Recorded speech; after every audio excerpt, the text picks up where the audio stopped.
Pastaraisiais metais Lietuva nuosekliai įspėja apie Rusijos keliamas grėsmes ir ragina NATO bei ES partnerius stiprinti rytinį aljanso flangą. Tačiau viešojoje erdvėje ir socialinėje medijoje netrūksta valstybės vadovus pašiepiančios informacijos, gausu komentarų, kuriuose teigiama, kad Lietuva esą sąmoningai dramatizuoja saugumo situaciją. Tarp dažniausiai pasitaikančių nuomonių teiginiai. 3 karo kurstytojai - Nausėda, Budrys, Ruginienė. Kas juos sustabdys? Patys provokuoja rusus, o paskui šaukia, kad rusai puola. Tvirtai suformuotas priešo naratyvas. Pabodo tie beverčiai gąsdinimai.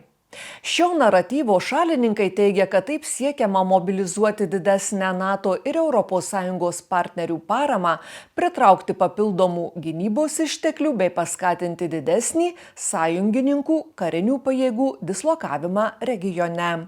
Čia grinai yra Rusijos naratyvas, kuris yra pagrinde konstruojamas tam, kad susilpninti mūsų vykdomą užsienio politiką, mūsų sąveiką ir sąlytį su NATO, su ES, su kitais regionais.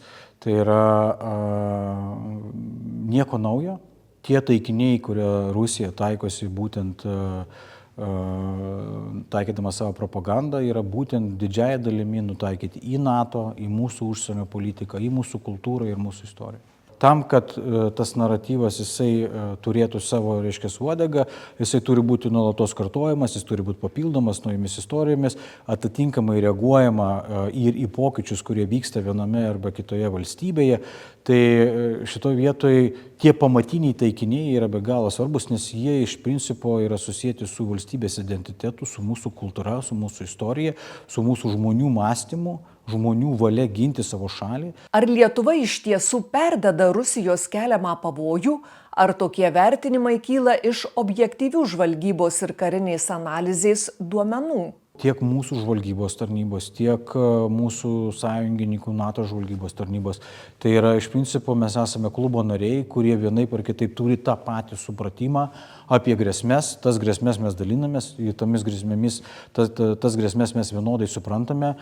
NATO vadovų lyderiai dažniausiai susitikdami įvairių viršūnių susitikimų metu mes savo nacionalinėje strategijoje esame tą įtvirtinę, kad mūsų pagrindinis oponentas ir priešininkas ir didžiausias kenkėjas yra Rusija. Tai ta kalba jinai yra suprantama, ta kalba jinai yra pripažinta ir pačios ES šalių, ypatingai prasidėjus 22 metais pagrindiniam Rusijos puolimui prieš Ukrainą, kada iš tiesų mūsų kalbėjimas, kurio vienaip ir kitaip galbūt žiūrėjo vakarų šalės su skepsiu, vėliau jau suprasdamos, kad tai iš tiesų reikėjo klausyti Lietuvos, klausyti tos patirties, tų žinių, kurias mes turime tam, kad suprasti Rusijos veikimo būdus. Ar nuolatinis grėsmės akcentavimas nekelia rizikos prarasti partnerių pasitikėjimą? Tai nėra susijęta su perdėta retorika. Aš manau, kad nemaža dalimi tai nėra retorikos klausimas.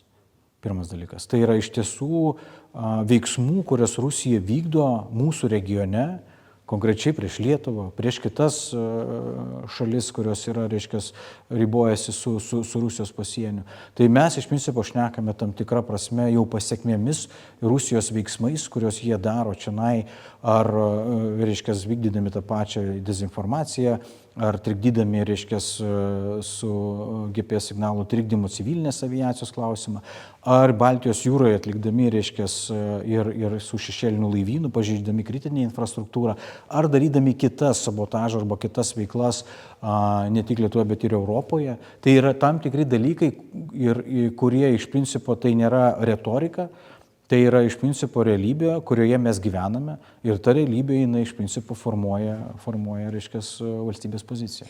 Kokių konkrečių veiksmų Lietuva tikisi iš NATO ir kitų vakarų partnerių?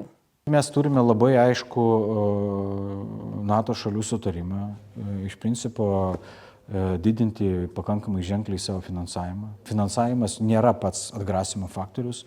Atgrasimo faktorius yra tankai, artilerinės sistemos, oro gynybos sistemos, kitos priemonės, kurios reikalingos kariavimui. Tai yra labai aiškus sutarimas, kaip mes ginsimės, yra aiškus patvirtinti planai nuo 1 centimetro, nuo 1 sekundės, kur mes esame sutarę, kaip mes tai darysime, su kuo mes tai darysime. Ir tai yra labai aiškus kelias, ką kiekviena šalis turi padaryti.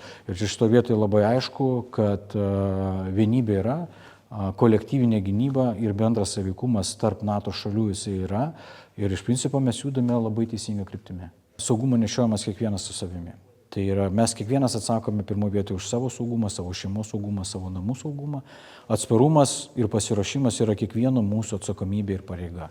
Mes neturime tikėtis, kad iš kažkur nusileis iš dangaus karinės pajėgos arba kažkokios institucijos ir jos viską reiškia uždėskėti, palydės iki to. Kiekvienas mes turime turėti ir atlikti savo mažus darbelius, kurie prisideda prie bendro pasirengimo. Tai aš ir palinkėčiau, kad mes iš tikrųjų būtumėme daugiau atsparus, daugiau domėtumės, įsitrauktume ir iš tikrųjų rūpintumės savo saugumu maksimaliai, kiek mes galim patys iš savęs.